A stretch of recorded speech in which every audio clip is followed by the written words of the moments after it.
শ্রেয়ার বিয়ে নিয়ে ভয়েস দিতে গেলে আমাকে বোধহয় একটা রচনা বলতে হবে, কিন্তু সেটা এই 2 মিনিটের ভিডিওতে বলা পসিবল না।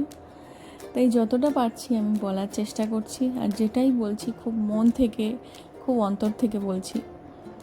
শ্রেয়া কখনোই আমার খুব ভালো বন্ধু ছিল না, বা খুব পরিচিত বন্ধু, খুব ক্লোজ কেউ কখনোই ছিল না।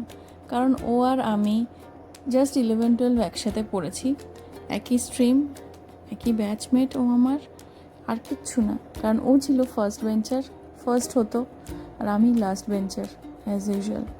তো আমাদের মধ্যে কখনোই কোনো ভালো ফ্রেন্ডশিপ তৈরি হয়নি। স্কুলে হয়তো গুণে বেছে দুজনের সাথে কথা বলেছি। এইবার আমার এই নেল আর্টিস্ট আর মেকআপ আর্টিস্ট হওয়ার দৌলতে আমার সাথে আমার প্রচুর পুরনো বন্ধু বান্ধবদের যোগাযোগ আছে।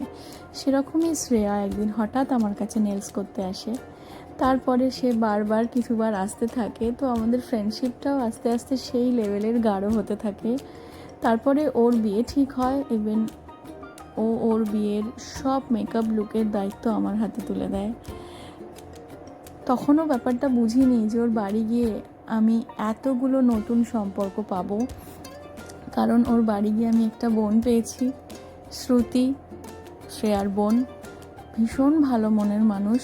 আমার 1 সেকেন্ডও ফিল হয়নি ওই বাড়িতে গিয়ে যে আমি বাইরের কেউ, বা আমি অ্যাজ আ মেকআপ আর্টিস্ট ওখানে গেছি। ওর সেই মেহেন্দি থেকে শুরু করে ওর বৃদ্ধি, আইবুড়ো ভাত, গায়ে হলুদ, ব্রাইডাল রিসেপশন, সবটা মেকআপ আমি করেছি। আর আমার 1 সেকেন্ডও ফিল হয়নি আমি বাইরের কেউ। শ্রেয়া, তুই খুব ভালো থাক। তুই অনেক বড় মনের মানুষ। আমার অনেক অনেক ভালোবাসা রইল তোর নতুন জীবনে।